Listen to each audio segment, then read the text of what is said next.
ولكن dhagayso ويوم يحشر أعداء الله إلى النار ويوم يحشر أعداء الله إلى النار فهم يوزعون حتى إذا ما جاءوها شهد عليهم سمعهم وأبصارهم وجلودهم بما كانوا يعملون وقالوا لجلودهم لما شهدتم علينا قالوا أنطقنا الله الذي أنطق كل شيء وهو خلقكم أول مرة وإليه ترجعون إلهي بقرآنك إنه قشك في سورة فصلت وحير مالين باصو سعوتا أعداد إلهي عز وجل نارت حق يدا الله سورين دونا أيكم ملايكتو حق دمايكا قراعيسو مرقاسا بنك قياما لكيني دونا مرقاسا وحا مرقا كبوحين دونا با إلهي يري مقال كودي maraga ku buuxin doona aragoogi ba maraga ku buuxin doona jirkoodii harigoogi ba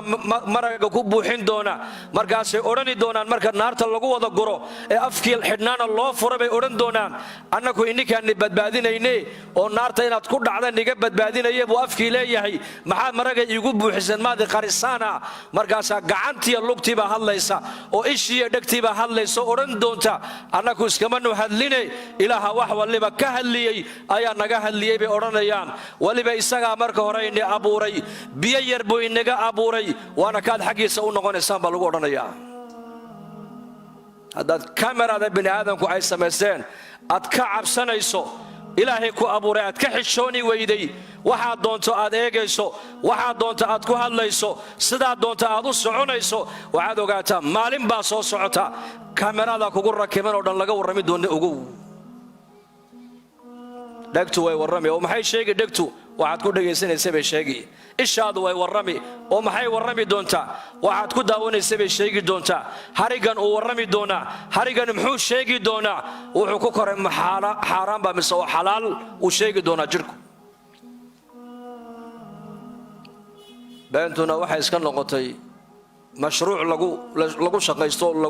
lagu foofo كرون شيغنا زمن كان waxa loo arkaa wadaad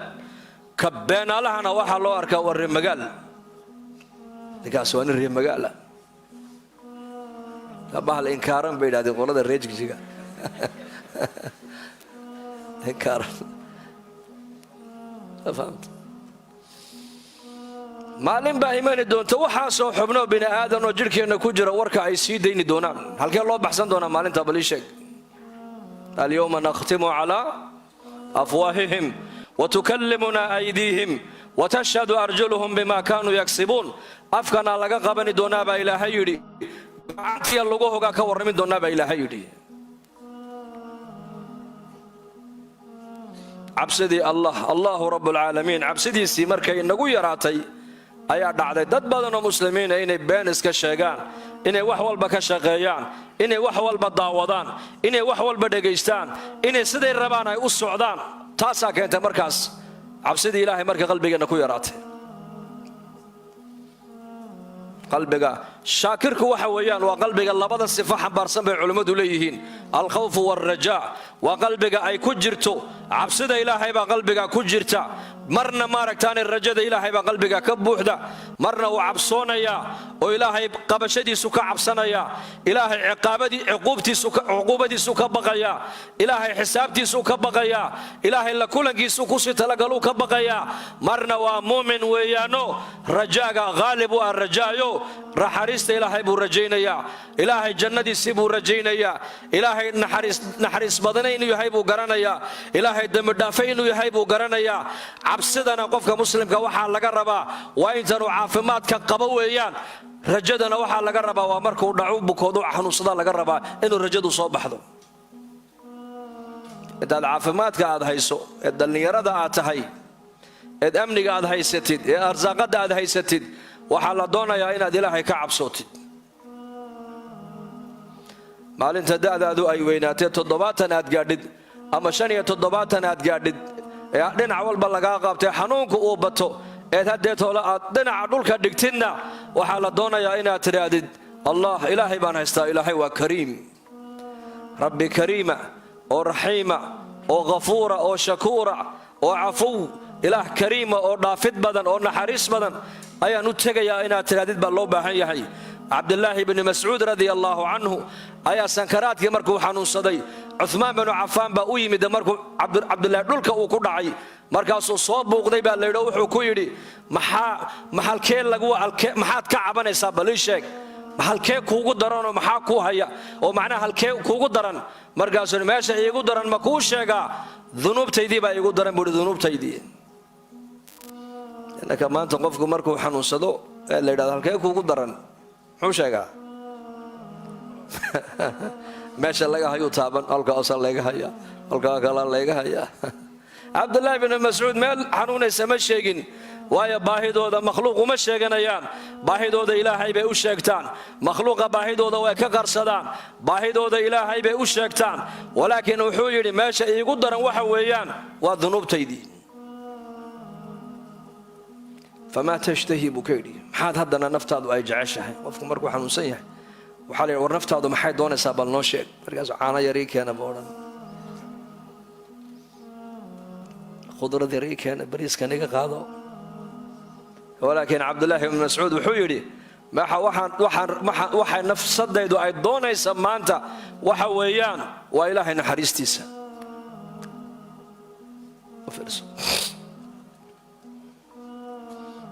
ilaahay naxariistiisaan doonayaa buu yidhi meesha iigu daranna waxa weeyaan haddaad ii weydiisay waa dunuubtaydii ninka hadalkaa ku hadlaya waa ninkii nebi maxamed calayhi salaatu wasalaam uu yidhi ninkii doonaya qur-aanka siduu ku soo degay inuu ku akhriyow cabdulaahi ibnu mascuud siduu u akhriya qur-aanka u akhriya buu rasuulku yidhi waa ninkii nebi maxamed calayhi salaatu wasalaam saxaabadiisu markay arkeen cabdulaahi ibnu mascuud oo geed kor saaran lugihiisu luga yaroo dhuudhuuban bay ahaayeen ayay ku qosqosleen markaasuu nebigu ku yidhi maxaad ku qosasheen bal ii sheega ma lugihiisaa yare miiqmiiqan baad ku qosasheen wallaahi baan ku dhaartee buu nebigu yidhi buurta jabaluluxud haddii miisaanka kafad la saari lahaa lugahaa yare cabdulaahi ibnu mascuudna miisaanka kafadda kale la saari lahaa lugaha cabdulaahi baa ka cuslaan lahaa buu rasuulku yidhi laanna iimaan baa ka buuxa macrifada ilaahay baa lugihiisa ka buuxda qur'aan baa ka buuxa fahmi diina oo saxiixa ayaa cabdulaahi ibni mascuud qalbigiisa iyo dhuuxiisa iyo dhiiggiisa iyo dheecaankiisa ka buuxa maxaa yeelay waa raggii ugu horreeyey ee nebi maxamed rumeeyey buu ka mid ahaa allah raalli ka noqdee kaasaa cabsanaya oo kule waxaan ka baqayaa in laygu qabta maaragtaane dunuubtaydii waxaan doonayaa oo nafsadaydu ay doonaysaa waa ilaahay naxariistiisa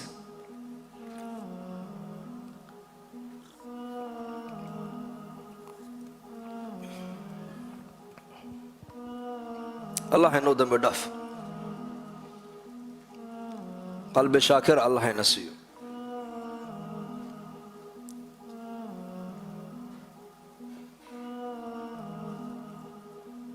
qalbi mahadnaqa walisaanan daakiran iyo carab daakira oo xuska ilaahay ku qoyan mar walba carab uu yar yahay laakiin acmaal waxa uu soo tuurayaa marna jannada aad ugu dhowaanaysid marna aad naarta ugu dhowaanaysid isla carabkan unbaa marna been sheega marna runta sheega marna ilaahay buu xusaa marna hadal macsiyo ayuu ku hadlaa marna dadku caayaayo naar baad ku gali cayda bini aadanka aad caayaysid marna dadku wanaag u sheegaayo wanaagga ummadda aad u sheegaysid jannaad ku gali isla carabkanun weeyaan marka carabkeenna waa inaan ku qoynaa ilaahay dikrigiisa saxaabigii nebigeenna u yimid calayhi salaatu wasalaam wuxuu ku yidhi sharaa'icdii islaamka igu baahdee camal aan qabsada nebi allow ii sheeg buu ku yidhi laa yazaalu lisaanuka radbun bidikri illaah yuuna ka tegin carabkaagu inuu ku qoyanaada mar walba ilaahay xuskiisa buu nebigu ku yidhi marka dikru lisaan baan u baahannahay inaan barna carabkeenna dikru lisaan subxaana allahi wabixamdihi haddaad mar tidhaahdid geed timiraa jannada lagaaga beeri istikfaar haddaad la timaadid dembigii oo dhan baa ilaahay kaa dhaafaya gafafkaagii oo dhan baa loo bedelaya xasanaad adkaartaana waan badsanaynaa salliga nebigeenna calayhi salaatu wasalaam iyo istikfaarta iyo adkaarta maaragtaan masnuunada nabigeena laga soo wariyay waan badsanaynaa ala adulluka bi ahabbil kalaami ila Allah Abu Dhar al-Ghifari buu nabigu ku yidhi ma ku tusaa camalka ilaahay agtiisa loogu jacaylo badan yahay inna ahabbal kalaami ila Allah subhanallahi wa bihamdihi wa cibaadada qawliga ta ilaahay agtiisa loogu jacaylo badan yahay buu nabigu waa cibaadade wa subhanallahi wa bihamdihi dikriga ilaahay badi Aisha radiyallahu anha waxa kale inoo sheegtay nabi Muhammad alayhi salatu wasalaam noloshiisa inta u badan dikri buu ahaa dhikrul jawaarihna waa maxay haduu nabigu masjid soo galayo duca la akhristo lahaa ayaduna waa dhikr haduu masjidka ka baxayo duca la akhristo lahaa haduu aqalka galayo duca la akhristo lahaa haduu aqalka soo baxa duca lagaga soo baxa buu lahaa haduu suuqa maro duca lagu maro buu lahaa haday bil soo bilato bisha arka duca la akhrista buu lahaa haduu dhar xidhanayo duca la akhrista buu lahaa haduu reerkiisa la seexanayo duca la akhrista buu lahaa haduu gabalku dhaco duca la akhrista buu lahaa haduu soo kaco hurdada ka soo kaco duca la akhrista buu lahaa haduu waagu bariyana duca la akhrista buu lahaa يذكر الله نبي إلهي بحساي نولشي صدنبا marka noloshiisoo dhan taacay hayd kullu muti'in dhaakir bay culimadu yiraahdeen qof kasto ilaahay adeecsan waa dhaakir dhikrigu kan carabka kaliya maaha ducooyinka nabi maxamed alayhi salaatu wasalaam ka soo arooray oo dhan ku soo arooray sunnadiisa waa inaan barano imaam an-nawawi rahimahullah kitaab dhan buu noo qoray leeyahay magaciisa kitaabul adkaar adkaartaasaan akhrisanaynaa adkaartu waa xisn adiga ku ilaalin waa dhufays haddaad dhufayska ku dhacdid shaydaanka waad ka nabad gashay xasadka waad ka nabad gashay saxarada sixirkooga waad ka nabad gali gaalada iyo maaragtaan sharkooga waad ka nabad gali waxaad noqonaysaa qof maxfuuda oo xagga ilaahay laga ilaaliyay baad noqonaysaa haddaan adkaarta akhrisanno bal xadiiska akhriso oo nabigu yiri kaleey salaatu wasalaam qofka gurigiisa marka uu ka baxayo ducada akhrista bismillaahi tawakkaltu ala allah wala hawla wala quwwata illa billah yuqalu lahu hudita وكفيت ووقيت وتنحى عنه الشيطان نك أقل جيس مركو كبح يبو نبي يقول دعاء أخرستا ودعاء بس إنك إلهي ما نقلك كصوبحي توكلت على الله إلهينا تلادى وندبتي لا حول ولا قوة إلا بالله حالد أن معاصدة أن كقل إحلانا أنه مليه أود أن طاعد إلهي كوكبا كرانا مجرته إلا إلهي أضونا مويانا نك دعاء أخرستا بو نبي يقول لي ملك بأوير هذا هديت وادها نونتي وكفيت وحي أدوية حاجات يباهي كاقد داد سنايو دنا واللقو قبتو واللقو دبولي وباهي داد عدك لا كو قبتي ووقيت الشر يا مصيبو يا بلايا وحي أدون كمان تلو قدر بني آذن كنا أذيك واللقا اللحيو واللقا إلاليي شيطان كنا مالو كو صبر مجرتا لقود هذا بل دعاء ذاك ورما ودن كان ننتان مرأيني ضد بدن با مساجد الله نوو كان أوبا دير oo dhakhtaradu ay yiraahdeen xanuunkooga garan mayno dhakhtaradii wadanadan iyo Jarmalka meel walba dhakhtaradii inta la soo maray ayaa leeyahay kan adeer ma garanin xanuunkiisa iska haysta sunnada nabi maxamed alayhi salaatu wasalaam hadday muslimiintu qaataan ay ku dhaqmaan balaayo badan oo dadka ku dhacaysa ilaahay waa ka ilaalinaya لأن السنة النبي قفك كل رغمة فيسبوك قد على شيطانك يا شركيسة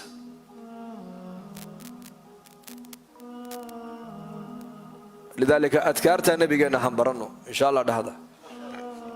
هكون رغمنا ولي بخاصة دتكينا وضن كان جوجا بالذات دتك وضن كان سوق لا يوم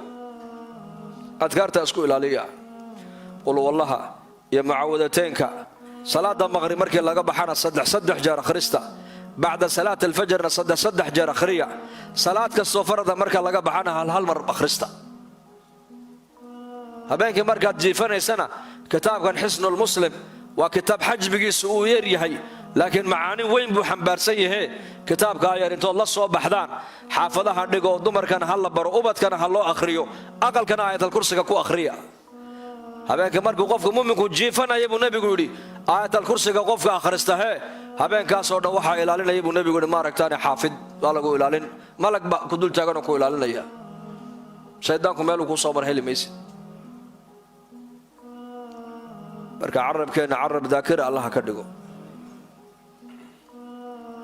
dhikrigu iimaankana uu quweeyaa عليك بذكر الله وتلاوة القرآن فإنه ذكر لك في السماء ونور لك في الأرض. بالنبي قول عليه الصلاة والسلام يا أبا ذر وحد كد داشا إلهي حسكي سنة بتصو قرآن كآخر سكي سنة بتصو. النبي قول قرآن كآخر سكي لازم أرلدنا وحكون نغنيا قرآن كأي ذكرك آد بتصتي ذكرك وحكون نغنيا نور يا إفتين بكون نغنيا سمدنا ولقى هذا الهيم رسولك كيودي سمد أياك هذا الهين يا الله رب العالمين فاذكروني أذكركم واشكروا لي ولا تكفرون. إلهنا أبو ريبة نقول يحسى ويا هذا الهي مر والبع أنا أقول واني هذا الهين يا هذا إلهي مر والبع عن هذا القاضي وقاري قاد فول ساعتكو هذا القاضي قاري قاد فول شيء قاري ذكر بولي هي سبحان الذي سخر لنا هذا وما كنا له مقرنين وإنا إلى ربنا لمنقلبون. مركات كدا دقي سنة دعادياتك اللهم انزل لي منزلا مباركا وأنت خير المنزلين أعوذ بكلمات الله تامات من شر ما خلق. هذا دعوي كابرنو وسنة النبي محمد كسرنا دي ويان نولش أردن وحين نقول عبادة يكون نقول نولش هذا قاريك أدرع ده مركز سنها كل رعدو عبادة لقو قرية جيف كأد جيفتي هذا سنة النبي محمد كل جيفتي عبادة لقو قرية عنتدا العنيسو هذا سنة النبي قاعد كل عنتيسو عبادة لقو قرية غيري ذا نقول عدي هذه سنة النبي قال الله وافجيو عبادي أجر بانك علينا أروس كاغا هذا سنة النبي قاعد كل ضبغدو عبادة لقو قرية هبين غير كاغا مركز الله جيفنيسو هذا سنة النبي قاعد أنت علماء ويديسد أت كل جيفتي أجر يا صدقة لقو قرية تربية أولاد هذا دين كل تربية ديسد أجر يا عبادة لقو قرية نولشوا نوحي نغنس عبادة يكون نولشادو. لكن هذا تسكن ولا تبلا سنة وعي قد قلت عادة كنول ما تاي عادة كنول عادتنا أجر لك كما قرية وقو إنكم أنت ضد بدن مسلمين دين وحيو فهمين صلاة مسجد كأي سوق لنا تكنيان صلاة وبداية وماشى دين الإسلام كلا قبل أبو ويانا ماشى كنا ما تماها دين الإسلام هو ورقن كبل مع عقيدة ده كنا دم هذا أخلاق ده وركسنا وقو عقيدة وكبل مع إيمانك يتوحيد كي دين الإسلام كأي كبل أبنتا ماشى كنا ما تنا وطبيعته ونكسن. بني الإسلام على 5 شهادة أن لا إله إلا الله وأن محمدا عبده ورسوله وإقام الصلاة وإيتاء الزكاة وصوم رمضان وحج البيت من استطاع إليه السبيل. حديث وحو تلماما يا بنيان ابتداء تلماما يا وماشى دين الإسلام كأي كبل أبنتا سنس كمرك أقل الله الشبو كابدها الله لسه يبو كبلا من النبي بنيا والركوع دي إسلام كويان إسلام كتاجي هاي حديث كان النبي وحى أوشاجي بعثت لأتمم مكارم الأخلاق أنا قاعدون على إيك النبي يقول أخلاق ده تهدو قوة ناقصن إن نولش بلادنا كان كسر دم يسترو. مركز دين باللو بهاي أمة دين كنا كم يسينا نقولنا دين هذا كنا قلنا نولشين النور بنقول نور على نور نور على نور بنقول. لكن هذا دين الآن تكون سعته نولش هذا وغفلت وحلقة يا أبا مركز دبات توي فربدن إن نولش هذا هل سوق لسه لقى يا أبا مركز.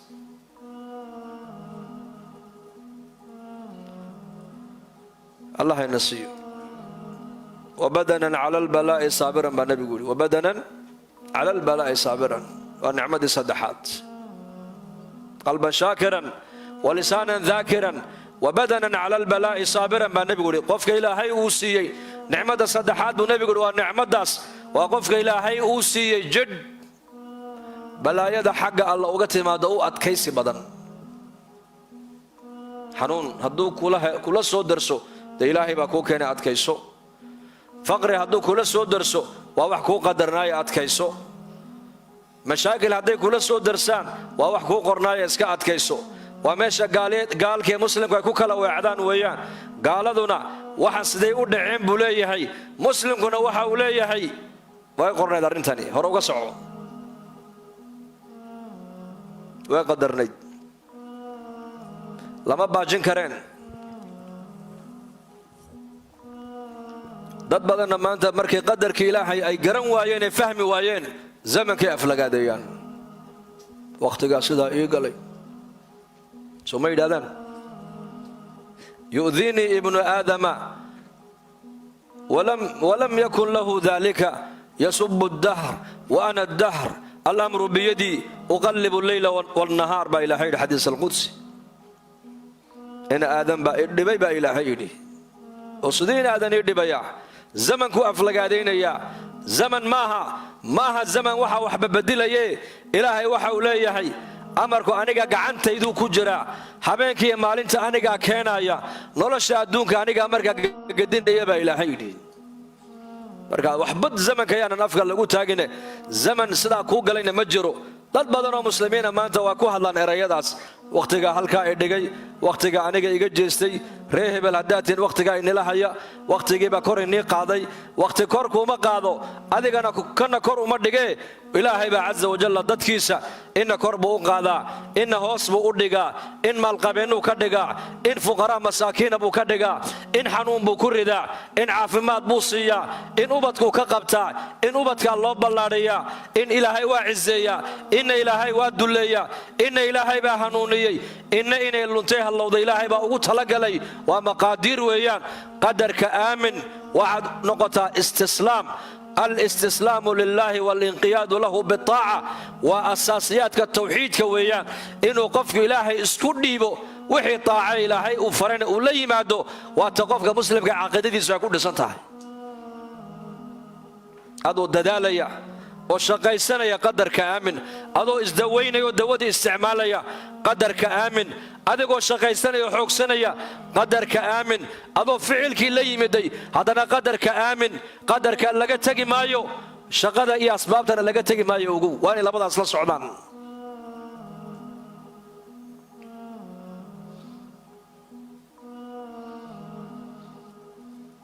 مركا أتكيسي وين نقطة قف مسلمة ودبعتها وأتكيسنا يا dad badan oo muslimiina maanta way adkeysan waayeen kuleyl waan adkeysan weynay gaajeer waan u adkeysan weynay dagaal yar oo mar ina soo maray waan u adkeysan weynay dib kaliya ka soo baxsadeen dib kaliya oo leeyahay colaad bay ka soo baxsadeen laakiin boqol mashaakil oo aan la garanayn bay maanta cagaha la soo galeen waxa ka dhacday inaan yaa harigayga celiya maanta ma shaniya harigayga celiya ya ninba tuulo yar buu deganaa gaariga markaa magaalada ka soo baxay magaalada kale u socda ayaa soo mara ninka urgac yar buu haystaa urgi yar wuxuu fooniyana bariga ma jirin iyo telefoonna ma jirin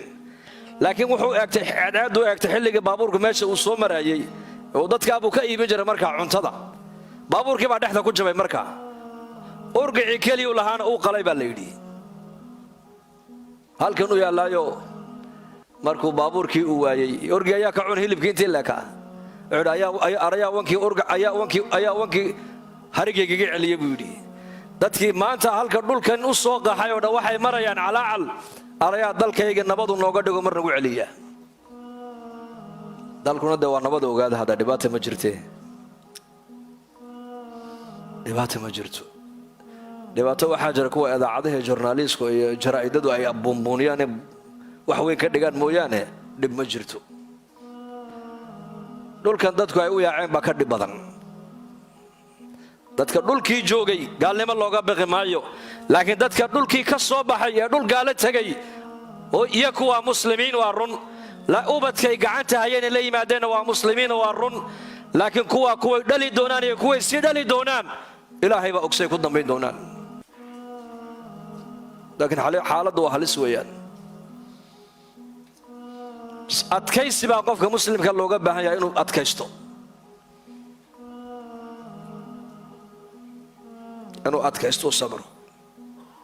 sabir la'aantu waxay keenaysaa marka dhibaatadu ka soo orday dhibaatooyin ka waaweyn qofku inuu ku dhaco markaas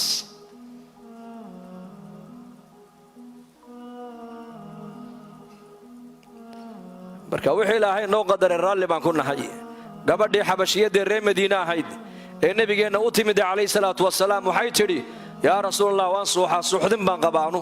oo jidadkaasaan ku dhacaa deedna markaan jidka aan ku dhacana maaragtaan marada ayaa iga faydanta ii ducee ilaahay inuu caafimaad siiyo markaa buu nebigu sala allahu calayhi wasalam wuxuu ku yidhi haddaad doonto waan kuu ducayn ilaahay inuu ku caafiyana waan kuu weydiin haddaad doonto waad u adkaysano waa sabriyo jannaan ku ballan qaadi buu nebigu yidhi jannaad ku heli buu xanuunkaas waayo dadka sabre adkaysta janna ilayhiin innamaa yuwaffa as-saabiruuna ajrahum bighayri xisaab dadka adduunyada dusheeda lagu ibtilaayo ee adduunka dusheeda lagu imtixaanka u adkaystee sabra ajarkoodu waa bilaa xisaab baa ilaahay yidhi janna ilaahay siinaya tabaaraka wa tacaala abaalka lamala janno mooyaane markaabuu nebigu gabadha u bandhigay labadaa shay inuu isla markiiba u duceeyo oo caafimaadu ilaahay u weydiiyo ducada nebi maxamedna calayhi salaatu wasalaam waa mustajaabo ducada nebigu ma soo noqoto ilaahay ducada nebi maxamed markiiba waa aqbalaa iyo inay xanuunka u adkaysato oo ay janno hadhow ku hesho markaasay isku noqotay way soo fikirto waxay aragtay in adduunyadu ay nolol meel ka bilaamaysa meelna ku dhammaanaysa inay tahay aakhiraduna inay tahay nolol bilaami doonta oo dhammaad aanan lahayn oo xaqiiqadu adduunyadana ay ahayn xaqiiqadu aakhirada tahay maadaama sidaa u fahamtay way soo noqoto nebiga u timid oo waxay ku tidhi yaa rasuulallah xanuunka haye iska dhaaf bay ku tidhi laakiin janno ilaahay ii weydii midna iiga ducee bay ku tidhi meeshaan doonahan ku dhaca bay ku tidhi yaana maradu iga qaadmino yaana cawradeeda la arkin ilaahay intaa ii weydii bay ku tidhi xishoodku cajiibsanaa laana xishoodkii iimaanku way wada socdaan ogow haddii iimaanku nuqsaani soo gaadha bay culimmadu leeyihiin xishoodkuna uu nuqsaamaya haddaa gabadha muuminadda iimaankeedu uu biirana xishoodkii uu biiray ogow haddaad aragta gabadh muslimadoo bilaa xishood oo bilaa xayaaya dhaawac nuqsaan aliimaan baa ku jirta nolosheeda ogow ducfuliimaan baa ku dhacay way bugtaa halkan ay ka bugtaa qalbiga ilaahay abuuray bay ilowday aakhirada u socotay bay ilowday hadafkii nolosheeda laga lahaa bay ilowday xisaabi inay sugaysa bay ilowday janniya naar inay dambeeyaan bay ilowday taasaa markaa u keenay markaa inay noqoto bilaa xayaa taasaa keentay markaa inay noqoto bilaa xayaa lidaalika gabadha madow xanuunkuna ma aha madax wareer iyo maaragtaanay xumad iyo garaac maahina waa qalal jidhka dhan baa dhacaya jidhka dhan miyirka dhan ayaa tegaya deedna markaasay waddada ku dhacaysa intay ay saacadoodee maqnayd wixii dusheeda ka dhacay kama warqabto xanuunka sidaa u daran ee gabadhaa hayay ayaa markuu nebigu yidhi janno ayaad ku helayaan adkayso ayay tidhi haddaan janno ku helayo iska daabay ku tidhi yaa rasuul allah jannaday ku xisaabtamayeen inaguna maanta adduunyadaan eegaynaa adduunyada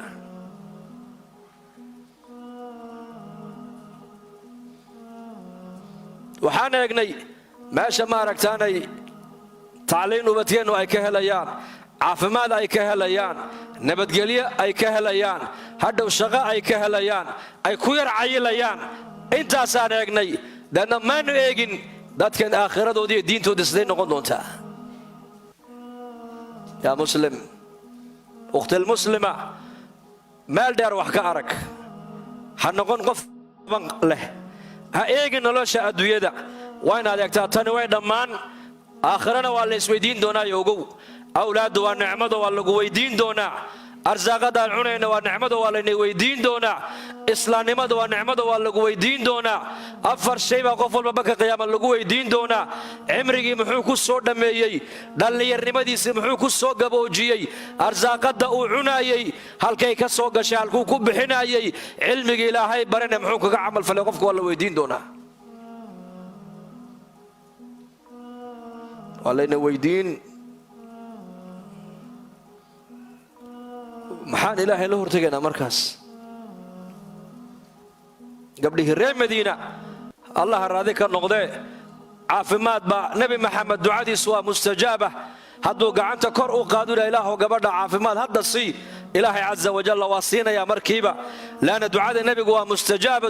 mustajaabu dacwaat caliy ibnu abi taalib baa nebiga loo sheegay inay indhuhu xanuunayaan iigu yeedhay buu nebigu yidhi calayhi salaatu wasalaam qandhuuftiisii barakaysnayd buu nebigu indhaha uga tufay indhihii markiiba cali binu abi taalib way bogsadeen markiiba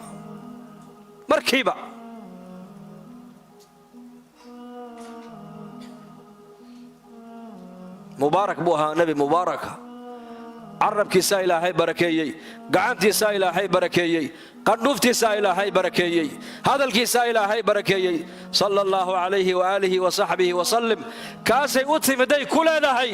ii ducee. markaasuu nabigu ku yidhi haddaad u adkaysato jannaad ku heli. iska dhaafay ku tiri, sidayda igu dhaaf. waxay arkaysaa innagu maxaan u arki weynay?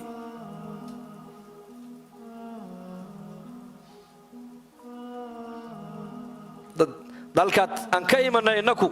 waa run, xagga jirka dadku kama korayn, laakiin caqligay ka korayeen. waddannadan qurbehe dadkeennu u soo hijroodeen, waxa dadku ka koraan waa jirka, caqliga kama koraan. isweydaar waa bilcagsi. qolofta saraa laga korayaa, laakiin caqliyan iyo ruuxiyan lagama koraayo. dhulkaan ka imanayna dadku caqliga ka koraan. caqliga ilmaha 6 jirka 5 jirka ayaa hooyo xaqeeda garanaya, aabba xaqiisa garanaya, adeer xaqiisa garanaya, jaarka xaqiisa garanaya, qaraabadiisa yaqaana cidda yihiin iyo cidda qaraabadiisa aan ahayn kala yaqaana. yani mujtamac uu dhex joogaa tarbiyadda baraya. dhaqan baa iska jira diineeda moogta oo dalkeenna ka noqday caado dadku ay ku dhaqmaan.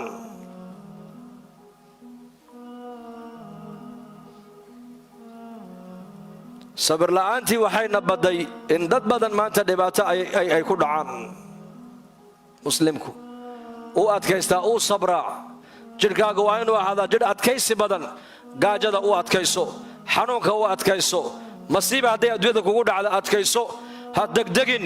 ilaahay caza wajalla waa sabuur. ilaahay baa ku jecel. qofku ilaahay jecel yahay uu ikhtibaaraa,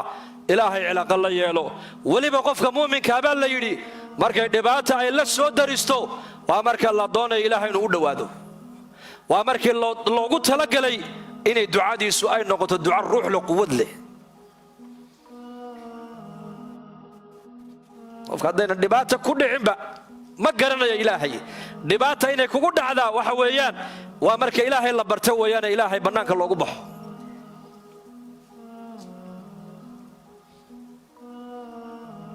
marka jidhkeenna jidh adkaysi badan allaha ka yeelo. wa zawjatan buu nebigu yidhi calayhi salatu wasalaam. nicmadda afraad buu nebigu ka hadlo wuxuu yidhi ninka qofka ilaahay uu siiyey gabadh wanaagsan, bimacnaa waa gabadh wanaagsan weeyaan. gabadha ninkeedana aan khiyaamaynin, wuxuu u dhiibtana ammaano leh, ammaanada u haynaysa, waa gabadh saalixada weeyaan. nolosha adduunyada dhanna waxau nebigu ku sheegay inay tahay mataac, raaxa yar. nolosha adduunyadu waa raaxa yar buu nebigu yidhi, waa mataac. nolosha adduunyada raaxadeeda ninka helay buu nebigu yidhi waa ninka ilaahay uu siiyey gabadh wanaagsan. gabadha muuminadda ee saalixadda wanaagsan ayuu nebi maxamed ku sheegay inay tahay jannadii dhannayd ee adduunyadu waaba iyadaba. ficlan nolol wanaagsan ninka haysta waa ninka gabadh wanaagsan haysta. xuquuqda haweenkana diinteenna islaamku kor bay u qaaday, kor. islaamnimada waxaa nebi maxamed lanoogu soo dhiibay qabaa'il carbeed qaarkood hadday inan u dhalato, inanta u dhalatay dhalashadeeda way ka naxaan. waxaa kale lagu arkay oo carab lagu yaqaanay qabaa'ilka qaarkood ninku islaanta aabbihii uu ka dhintay waa aayadii halkaa innaku aan idhaano weeyaane ayuu guursan jiray baa la yidhi. shareecadda islaamku way xarimtay. shareecadda islaamku waxay timiday ayadoo 2 habloodoo walaalo ah uu ninku wada guursan karo. shareecadda islaamkuna way xarimtay. ogow, khatul axmar bay ka dhigtay, khadka allaba taabtaanka. bal nabigeennu calayhi salaatu wasalaam waa kii lahaa ninka 2 hablood ilaahay uu ku deeqay, 2 hablood ninkay u dhalatay ee 2 hablood korsiiyey, ee korsiintooda wanaajiyey ilaa gabdhahaasi ay ka qaangaadhayaan, aniga ninka ay jannada sidaasaan isku nahay buu rasuulku yidhi. 2 wiil nebigu ma sheegine 2 gabdhood buu nebigu sheegay. 2 gabdhood. limaada? gabdhuhu ragga way ka naxariis badan yihiin, way ka jajaban yihiin. waa khaadimad iyadaa khidmaynaysa. mar waa inantaadii, mar waa walaasha, mar waa xaaskaadii, mar waa hooyada, mar waa ayeeyada. gabadhu marna maaragtaan cidlo kuma dhacayso. mar waa eddadaayo aabbay la dhalatay, mar waa habaryaro hooyay la dhalatay. mar adiga waa walaasha, mar waad u dhaxdo waa xaaskaagii, mar waa inantaad dhasho dhabta kaaga fadhiisanaysaa. nabigeennu calayhi salaatu wasalaam safar markuu ka yimaado, waxa uu nabigeennu safarkiisa markuu ka soo noqdo uu ka bilaabi jiray maaragtaan masaajidkiisu iman jiray, 2 ragcuu ku tukan jiray masaajidka, kadibna aqalada xaasaskiisa intuu nebigu uunan tegin waxa uu nebigu tegi jiray aqalka inantiisa Faatimo ku horreyn jiray.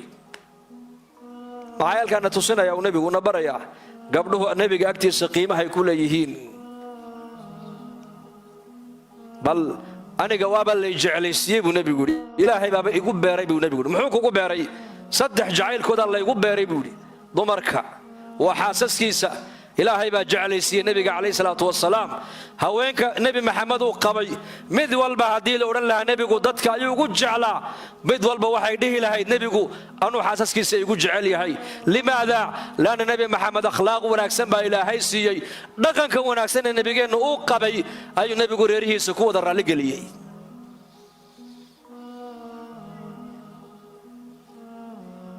haweenka ayuu nebigu sheegay yidhi dumarka ilaahay baa aniga jeclaysiiyey buu yidhi xaasaskayga. bal camar binu caas allah raalli ka noqdee ayaa maalin saxaabada dhexdeeda markay kaftamayaan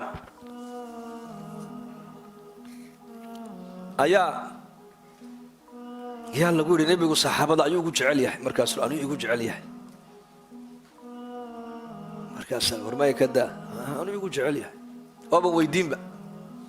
salaaddii markii laga baxay buu istaagay, yaa rasuul allah calayhi salaatu wasalaam,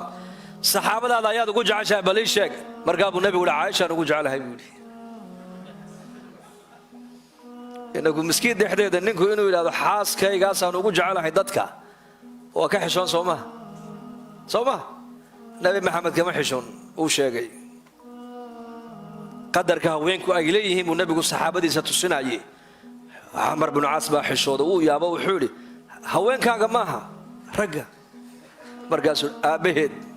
waa kuma? abubakar sidiiq radia allaahu canhu wa ardaah. markaasuu yaabay camar, rib uu aamusay. haddana yaa ku xiga? cumar. waa iska aamusay buu yidhi. markaasaa lagu yidhi dee weydii su-aasha wad, may halkaasaan ku dhaafay. oo maxaad u aamustaa lagu yidhi? ka ugu dambeeyuu sheegaya inaan noqdaan ka baqay buu yidhi. ka ugu dambeeyuu sheegi lahaa. uu jeclaa nebigiisu saxaabadiisa, laakiin raggu way kala sarreeyeen. ogow, caaisha sidiiqa radia allaahu canha ayaduna fagaaraha ka sheegay nebigu xaasaskiisa inuu iyada ugu jecel yahay.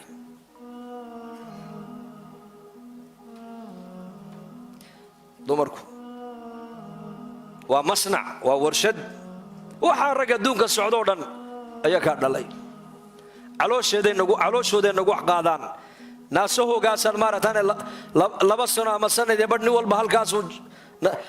jalkiisa iyo risiqiisa iyo caani iyo cunnadiisa uu ka cabbaayey. waxay hooyadu cuntuu la cunaayey. weliba qofku si kasta hadduu u weynaado hooyadii qofkaasi kama maarmi kara. ogow, 80 jir hadduu yahay oo iyaduna ay 90 ay tahay dhaqdhaqaaqayso, markuu u yimaado iyada hayuu rogrogaayo, iyadu isagay ka fikirayo. waxay odhan doontaa waa kanoo hamu maaragtaan sawdigan weydoobay ma dharkan iska bedelo, mayna islaamahaagu kuu khidmayn bay ku odhan doontaa. subxaan allah, laa ilaaha ila allah. hooyadu waa cajiib weeyaan. lidaalika xuquuqda dumarku ay leeyihiin lama soo koobi karaayo. xoqiina nebigu calayhi salaatu wasalaam meel sar uu gaadhsiiyey, laakiin waxaad ogaataa ininkana xuquuq baa laynagu leeyahay, ragguna xuquuq baad ku leedihiin. waxaan ku baraarujinaynaa mujtamaceennan inaa qof kastooba qofka kale xaqiisa iska ilaaliy. intaad ilaalin karto, wiilkuna maaragtaane xaaskiisa xaqeeda ha iska ilaaliyo, inantuna ninkeeda maaragtaane xaqiisa ha iska ilaaliso. khaasatan dadkiina qurbaha dhulkan soo galay, mujtamaca waxaan soo dhex gallay aan isku dhaqan aan ahayn. mujtamacaan dhex imanna isku dhaqan ma nihin, isku midab ma nihin, isku luqa ma nihin, kadaalika isku dhaqanna ma nihin, isku diinna ma nihin. marka ayaan dhaqankeenni islaamka ayaan laga tegin. dhaqankeennu waa maguuraa, lagama guuro, asagaa loo soo guurayaa. dadka caalamka maanta ku nool oo dhan dhaqanka la doonay in la gaadhsiiyo waa dhaqanka islaamka. waa dhaqanka maanta dhakhtarrada caalamku ay kula talinayaan bini aadanka, ay leeyihiin qofkii doonaya caafimaad inuu helo tacliimaadka nebi maxamed uu bixiya raaca bay leeyihiin. waagii dhawada xanuunkan korona adduunyada uu ka dhacay xal waxaa loo arkay in lagaga badbaadi karo xanuunkaas karantiilka ayaa bixiyay amarka nabi maxamed calayhi salaatu wasalaam oo yidhi haddaad maqashaan meesha taacuun baa ka dhacayna ha gelina buu nebigu yidhi calayhi salaatu wasalaam haddaad joogtaanna ha ka bixina buu rasuulku yidhi taasaa xal loo arkay dhakhtaradii adduunkoo dhan intay isku wada tageen waxaa xanuunkan dilaaga ee adduunka ku faafaya xalkiisu waxa weeyaan inuu qof walba aqalkiisa u dhex fadhiisto aamuso meel fadhiisto uu edab yeesho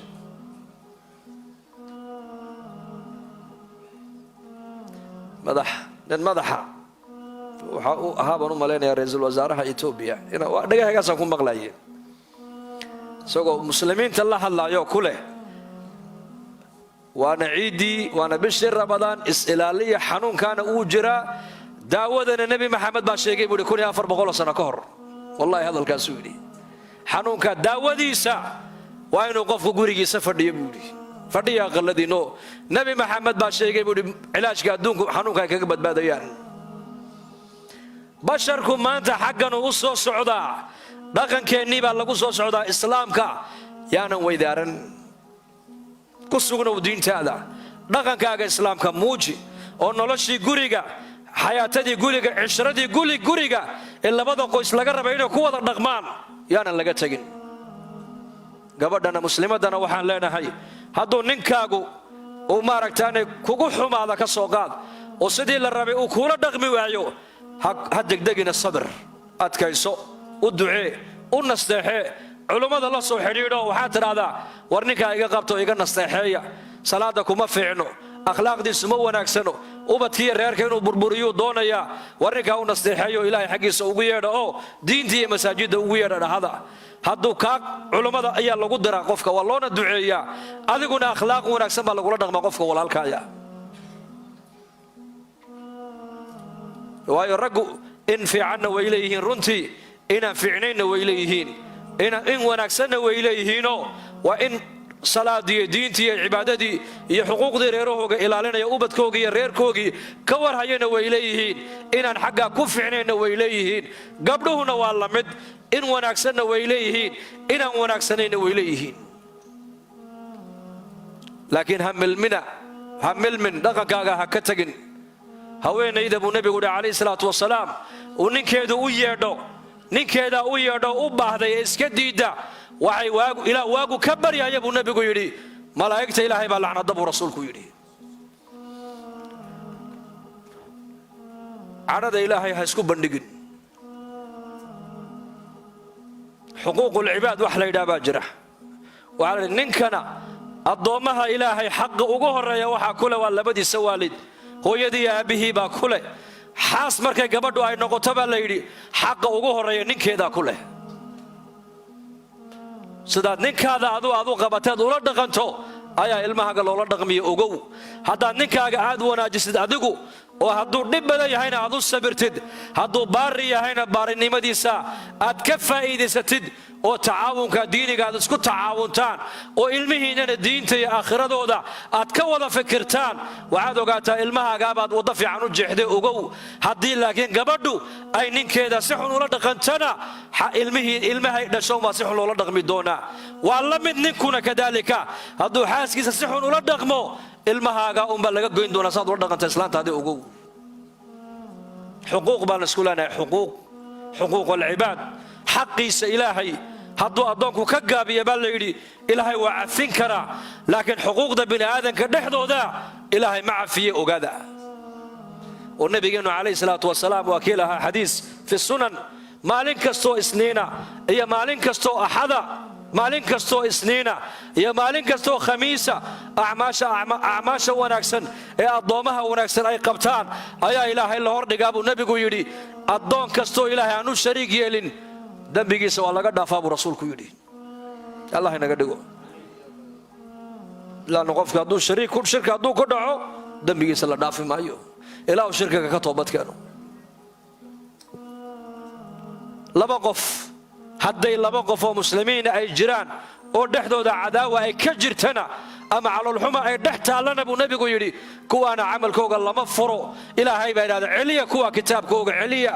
ilaa dhexdooda ay iscafinayaan aysa saamaxayaan labada camalkooga celiya baa la yidhaha buu rasuulku yidhi. marka waa inaan ku wada joognaa cafis. xaqiisii waan siiyey ee xaqayga han ka helo may taa laguma wada joogi karo. xuquuq laguma wada joogi kare. waxaa lagu wada joogi karaa bay culimmadu leeyihiin maaragtaane cafiskaa lagu wada jooga. cafiska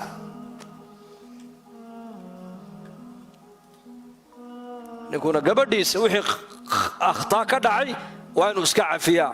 gabadhu ninkeeda wixii gafaf ka dhacayna waa inay cafisaa. waayo haddaana cafisaan ku wada soconin isku dhac baa imanaya. hadday labada qof ee mas-uulku isku dhacaanna ciyaalkay naga dayacmaya ogaada. meelo badanoo hadda aan soo marnay hooyooyin waxaan aragnay ooyaaya. maxaa ku helay? ilmahaygii baa layga qaatoo layga watay, ii soo ducee. qaarna waa laga qaatay, qaarna balwaddaa ka qaadatay, mukhadaraadkaa ka qaatay. habeen dhaweyto annagoo joogna meeshii magaaladii stockholm ayaa nin dhallinyaraa noo yimiday. markaasuu yidhi sheekhow dadkan masaajidda joogeed wacdinaysaan iska daa buu iga yidhi. dadka dibadda jooga u tag buu iga yidhi. dhallinyarada u tag buu iga yidhi. waayo baan ku idho wuxuu yidhi 10 sano xarigan hadda ka soo baxay buu yidhi. 10 sannadood ayaa soo liqay buu yidhi. 500 oo dhallinyaro Soomaaliya oo intooda u badan cimri daa'im lagu wada xukumayba, cimri daa'im lagu xukumay ayaan jeelka kaga soo tagay. oo mid walba qol yar oo intaa leeg buu ku jiray uu leeyahay way hooyoy way aabboy buu leeyahay buu yidhi. 500 oo dhallinyaro ka soo baxay buu yidhi oo jeelasha ku wada jirta, oo intooda badan lagu xukumay cimri daa'im, xabsi daa'im lagu wada xukumay. badweyn baan ubadkeenni ku soo dhex tuurnay. markaasaa hooyooyinkii laabtooda dalaacda maantay murugoonayaan. bilaahi calaykum waxaan leeyahay intiina qaaradda soo gashana allah ina ilaaliya. amiin dhahada. wax dambana dalkaa ka soo qaadinaya iska daaya dadkan aad beenta u sheegaysaan ee magacda beenta aad ku soo xambaaraysaan janno kuma soo wadaana. ilaahay ka boqo iska daaya dadka oo halkooga ilaahay ku arsaaqo insha Allah dhahada de insha Allah dhahada soo aad ka xanaaqdeen. maanta waaniga doorkii ka yar dhawaajiyay markaan Addis Ababa joognay ee viisadu ay noo xareysnayd ayaan masjiidaan ka wacdinayay baan ku yidhi line baan noo xareysana noo soo duceeya. qolada Addis Ababa fadhidana intooda badan waa qolo xagga soo eegaysa, xaggan u bay soo eegayaan. markii wacdigaan dhameeyo mid afka ii soo dhuubo anigana line baa ii xareysan. kow dadka oo dhan line baa u wada xareysana. Sheekh Xuseen ducada nagu soo kab. markaasaan ku dhegayso annaka jamaacaan nahay baan ku ilaahay dartii baan u soconnaa. dalka aan u soconno wax adduunyo qarad oo ka leenahay ma jirto ilaa dadka walaalahaya ee muslimiinta inaan soo ziyaaranno oon masaajidday dhisteenna aan soo aragno oo intooda khayrka haysana aan idhaahno khayrka halkaa ka sii wada oo kordhiya khayrka. inta shaydaanku uu la tagayna aan halkooga ugu tagno soo baraarujinno. intaa keliya annagu aan u soconnaaye laynkaabaan noo xeraysan oo laynkaas waa sax weeyaane noo soo ducee. adigana waxaan kuugu ducaynaya kuwa kula mida meeshay ka yimaadeen hadday burca ka yimaadeenna burca allah ku celiyo, hadday boosaasay ka yimaadeenna boosaaso allah ku celiyo, hadday muqdisho ka yimaadeenna muqdisho allah ku celiyo. markaasuu sheekh waana habaaraysaaye.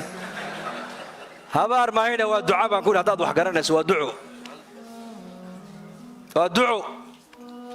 dalkaaga qabri iibsan maysid. halkaad u socotid baan ku yidhi indhahaad u taagaysad u alla baryayso qabrigaa la iibsadaa. qabriga war qabriga lama iibsado yaa mise waa bilaash? waa lacag weeyaan qabrigu iyo waqti kooban.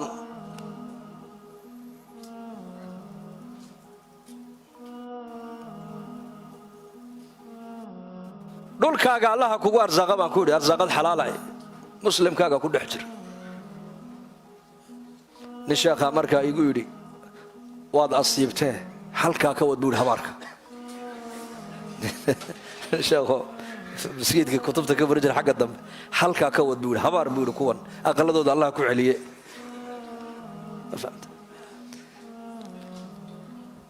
marka allah inoo dambi dhaaf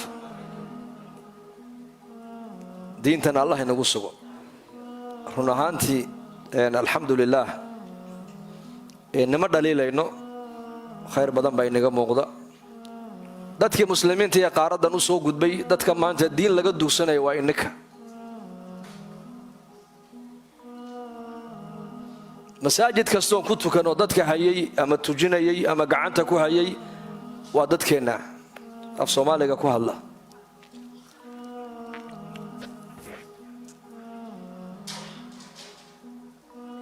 waxaan is idhi dadkan weli waa ka anu 13 sano kadib baan inagu soo noqday imika dadkeena qurbaha ka yimaadana meelo badan baan ku kulannaa xaramka iyo magaalooyinkeennii waaweynaa iyo ayaan ku kulannaa waxaan is idhi waan fikiray marka waxaan idhi warniyo dadkan khayrka u aasan muxuu yahay u duugan waa kuwan gabdhaheennii wada xijaaban magaalo kastoon iminkaan soo dhex maraynay gabadh soomaaliya u xijaaban baa markii baan arkayna markaan magaalada soo dhex galno dadkii kale muslimiinta ee waddankan ama qaarkood inooga soo horreeyey ama qaarkood inaga dambeeyeyba dharkii bay dhigtay madurba waan fikiro waxaa idhi waa laba shay shayga koobaad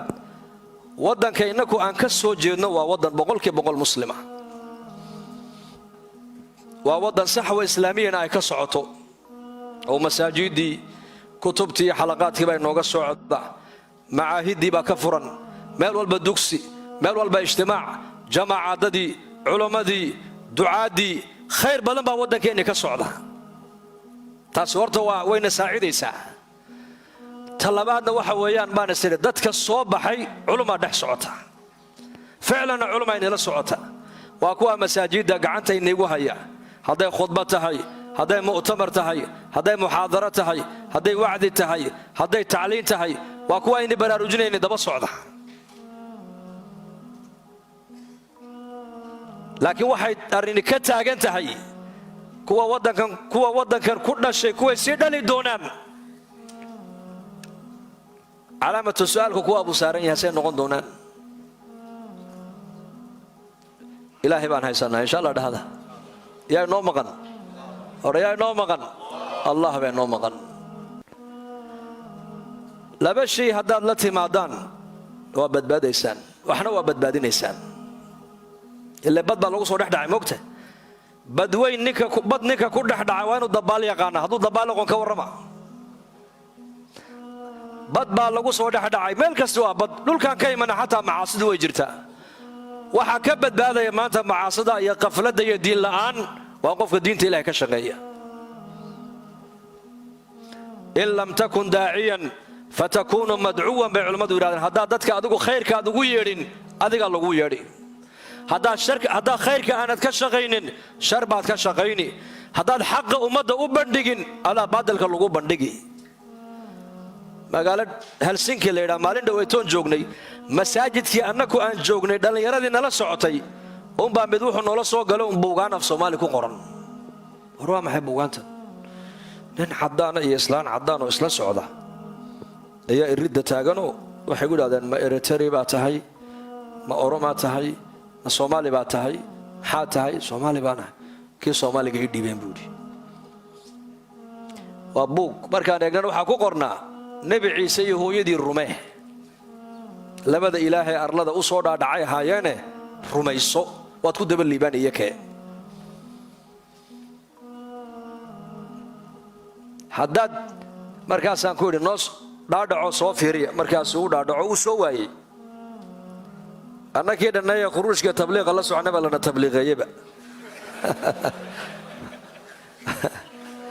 ma fahamta markaa ninka adduunya halkan ka fadhfadhayana ka warran markaa annakii adduun u imanay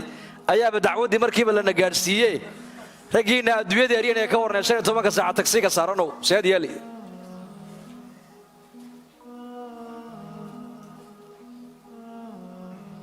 waxaan laba shay haddaad la timaadaan waa badbaadaysaan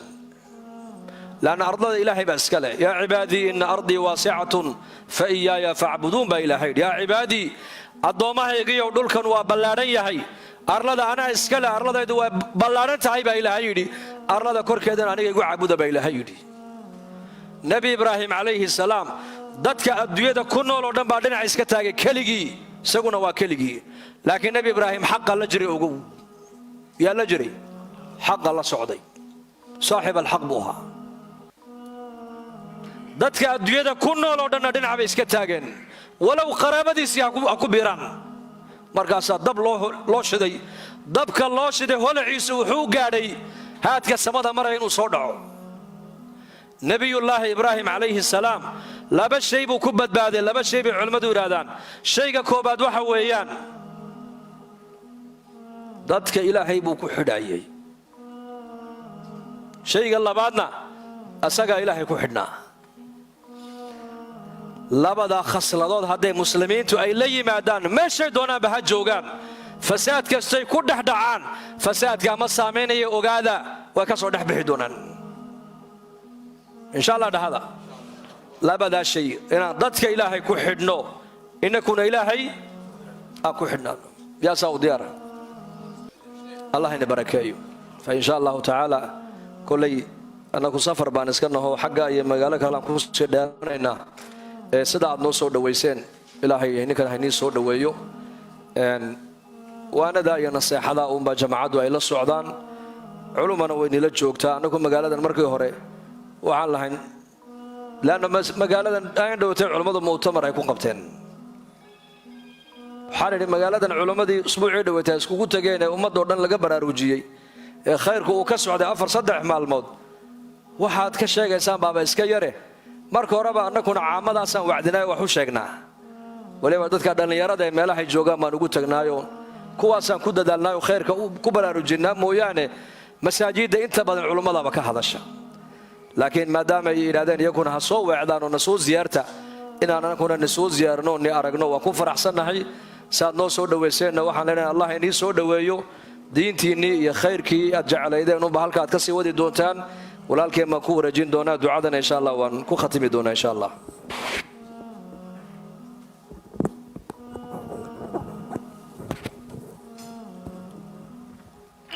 جزاه الله خير. الله inaga aqbalo. saan u dhageysanay majliskan aynu u fadhinay muddada halka saaca, kaanama waxaad moodaa inaan fadhinay 10 daqiiqo. allah jannada ha inoogu kulmiyo. sheekhu meel dhowr buu inooga yimid isagii jamaacadiisu, waxay inoogu imaadeen khayr iyo inay diintayna xasuusiyaan, wax cusub inay inoogu sheegaan inaguma imanin. labadaa shay uu sheekhu sheegay inaan dadka dacwada gaadhsiino. hadda wuxuu sheekhu markaan gaadhiga soo waday uu ii sheegay oo uu yidhi, ka warran buu yidhi haddaan ii sheegtid meelo waxaa jira buu yidhi magaalada aan maqlay oo magac leh oo munkar ka socda haddaan tego. markaasaa kuuli sheekh iyo tubooli waa masaajidka lagaa sugaya. marka innakii meesha deganayn ayaa laynaga rabaa inaan insha allahu tacaala dacwada qaadno, oon dadka diinta u sheegno, oo salaada iyo waxyaabaha maaragtay ee awliyaadka aan u sheegno, oo aynu dadka diinta gaadhsiino. dhammaanteen arrinkaas wayna wada saaraya, cid gooniya ma saarna. markaa shaqaale diineed inaan noqona diyaar mawtiin insha allah. dhah raggu gacantu ay la baqanayaan, kolley waxay isleeyihiin maaragtay dacwada tabliiqa waxaa ka dambeeya sideen yaa baxaya 4 beri 3 beri, taasay niyadda lagu wada hayaa. niyadda ha bedelo. yaa diyaar waa niyadda inuu bedelo. gacanta taaga.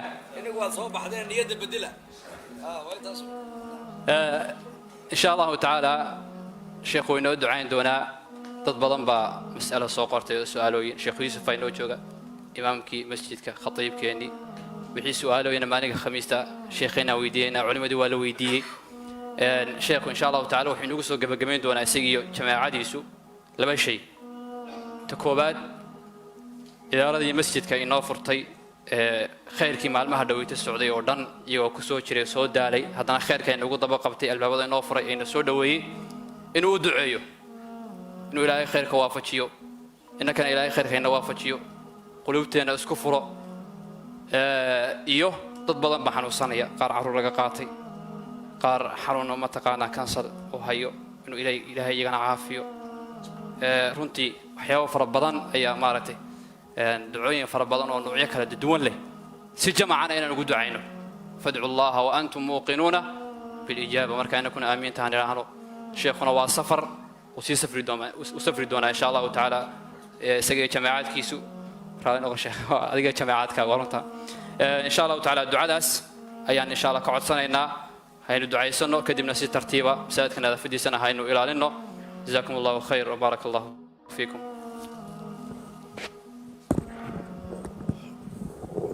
بسم الله الحمد لله ثناء لله والصلاة والسلام على رسول الله صلى الله عليه وسلم. دنبينا الله هداف دنبينا والدينتنا الله هداف دينت الله إنه معنا مرلكنا الله شافي موتاتكنا الله نحرست أمن إيمانك الله إنه زيادي قلوبتنا الله مدايو توفيق الله نسيو ضلكني نبذ قليدي سيد ولدي الله إنه أتكيو ضلكني وضل نعمد يا خير بدن الله ودقيه دولة نمدي سيد الله إنه أتكيو أمني جزنا الله إنه أتكيو مسلمين تميل جوجانا موافقين من من الله سيو dad badan hooyooyin badan baa u badbaala naga watay Allah uga soo celiyo Allah uga soo celiyo kuwa xidhana jaalasha Allah inooga soo daayo kuwa balwadi mukhadaraadka ku dhacayna Allah ka soo hadeeyo inakana istiqaama Allah ina siiyo Allah diinteena ugu soo qofkii bukaba caafimaad sariic Allah siiyo qof walba kurba qofkii kurbaysana kurbada halkay ka haysa Allah ka faydo qofkii muraadkiisa macsadahayna gacanta midig Allah ka siiyo markaskeenan iyo masaajidkeenan iyo culimadeenan cimrigooda Allah inoo barakeeyo istiqaamad diineed Allah ina siiyo safarkan annaga Allah inoo dhib yareeyo gaalada waddanka nagu soo dhaweysana ilaahay gaalnimada uga naxariisto ilaahu gaalnimada uga naxariiso ilaahu soo hanuuni ilaahu nabi damba u iman maayo muslim ay ku daydaana uma iman ilaahu u naxariiso ilaahu soo hanuuni ilaahu cadaabkooga waxba kuu qaban maaye إن تعذبهم فإنهم عبادك وإن تغفر لهم فإنك أنت العزيز الحكيم إله صهنوني كوا سببتو دلغو هنون إله نغيل اسمه هذيك إله نهدي خاتمة إله نصوبه وحا أنكو هالله نور إله ونغو قبن إله نغا أبا المري صلى الله على نبينا محمد.